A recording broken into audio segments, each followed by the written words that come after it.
Deer guys, আসসালামু আলাইকুম।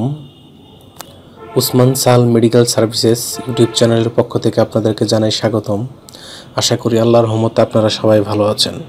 বন্ধুগণ, আজকের ভিডিওতে আমি আপনাদের সাথে বিভিন্ন ধরনের চর্মরোগ যেমন দাউদ, একজিমা, অ্যালার্জি, গোপনাঙ্গে চুলকানি ইত্যাদি সমস্যা সমাধানে অত্যন্ত কার্যকর একটি ক্রিম এবং ক্রিমটির নাম, দাম, গ্রুপ বা জেনারিক নাম, প্রস্তুতকারক কোম্পানির নাম, ব্যবহারের নিয়ম এবং এর সাইড এফেক্টস বা পার্শ্ব প্রতিক্রিয়া সম্পর্কে আলোচনা করব।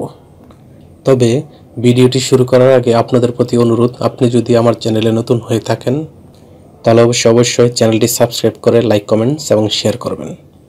বন্ধুগণ, বাচ্চাদের কিংবা প্রাপ্তবয়স্কদের বিভিন্ন ধরনের চর্মরোগ, দাউদ, একজিমা, অ্যালার্জি, চুলকানি কিংবা গোপনাঙ্গে চুলকানি হয়ে থাকে। এইসব সমস্যা সমাধানের জন্য আমরা অনেক সময় বিশেষজ্ঞ ডাক্তারের শরণাপন্ন হই এবং বিশেষজ্ঞ ডাক্তারগণ তাদের পরামর্শপত্রে বা প্রেসক্রিপশনে যে ঔষধটির কথা লিখে থাকেন তার নাম হলো পেভিটিন ক্রিম।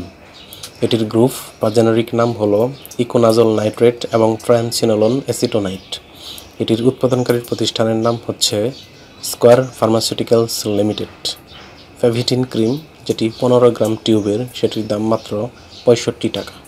এটি ব্যবহারের নিয়ম হচ্ছে বাচ্চাদের ক্ষেত্রে ব্যবহারের ক্ষেত্রে অবশ্যই সতর্কতা অবলম্বন করতে হবে এবং ডাক্তারের পরামর্শ অনুযায়ী ব্যবহার করতে হবে।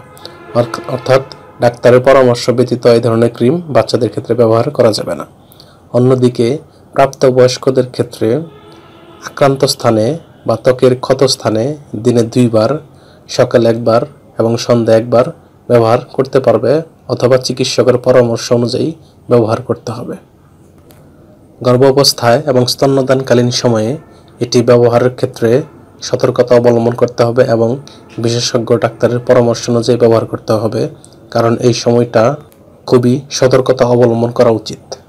এই ক্রিমটি ব্যবহারের পর সামান্য কিছু সাইড এফেক্টস বা পার্শ্ব প্রতিক্রিয়া দেখা দিতে পারে, যেমন সাময়িক জ্বালাতন, চুলকানি, লালতা দেখা দিতে পারে।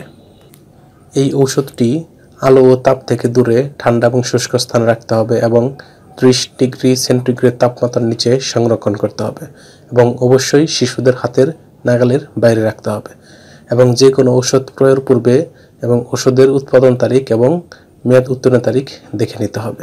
ধন্যবাদ।